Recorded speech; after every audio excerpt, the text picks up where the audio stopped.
Der Spectre verspricht Farbvielfalt und interessante Spieleigenschaften.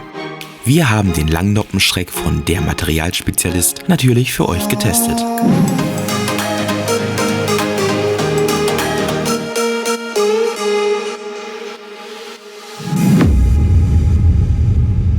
Die erste frohe Botschaft gibt es beim Spectre für alle Farbenfreunde.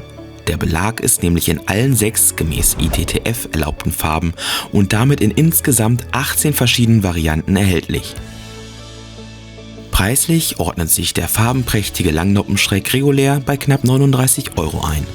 Optisch kommen die langen, sehr elastischen, eher weichen Noppen mit leicht geriffelten Köpfen daher. Neuartig soll neben der Gummimischung auch die Noppenstruktur sein. Im DOTS-Test zeigt sich der Spectre recht langsam und relativ unempfindlich auf ankommende Rotation.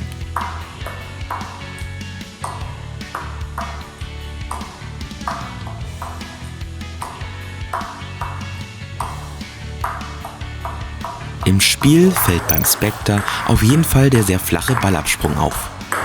Bei den ersten Schlägen waren wir immer wieder davon überrascht, wie stark die Bälle nach unten ins Netz zogen. Gerade im Zusammenhang mit der niedrigen Geschwindigkeit braucht der Belag deswegen wohl erst einmal etwas Eingewöhnung. Hat man den Dreh raus, erlaubt der Spectre ein sehr frühes Nehmen sowie Verteilen der Bälle.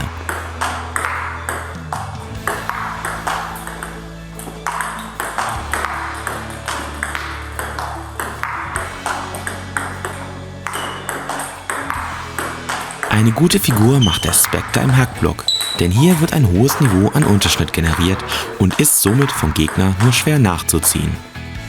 Auch harte Topspins lassen sich aufgrund des niedrigen Tempos mit einem lockeren Handgelenk und offenem Blatt recht gut blocken.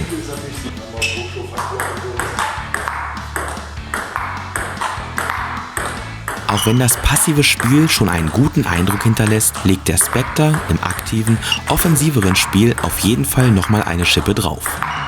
Insbesondere beim geraden, offenen Konter auf Unterschnittbälle erzeugt der Belag unangenehme, stark abtauchende und winkelige Bälle mit ordentlich Störeffekt.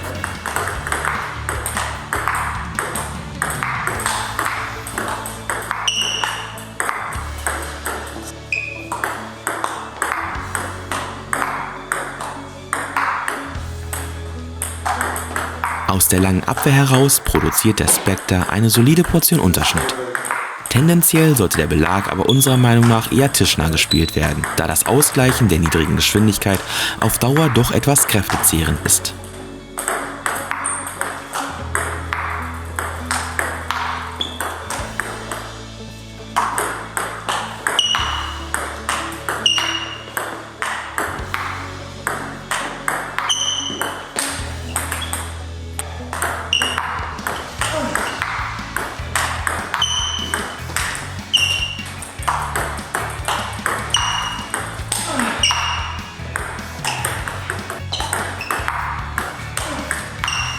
Tischnah gespielt überzeugt der Spectre, wie bereits erwähnt, mit einem variantenreichen Offensivspiel. Den Gegner kann man so durch extrem kurze und winkelige Ablagen zum Fluchen bringen.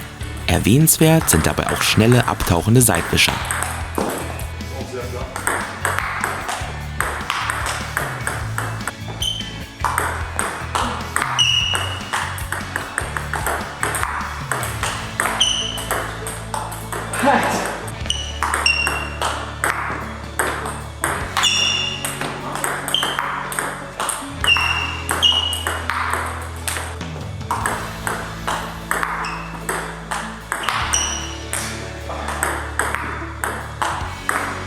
Auch Pseudo-Topspins lassen sich mit dem Spectre gut spielen und erhöhen eindeutig seine Variabilität, die beim Gegner für zahlreiche Überraschungsmomente sorgen sollte. Unserer Meinung nach ist diese Langnoppe aktiv gespielt also nochmal deutlich gefährlicher, als wenn sie nur zum passiven Hinhalten genutzt wird.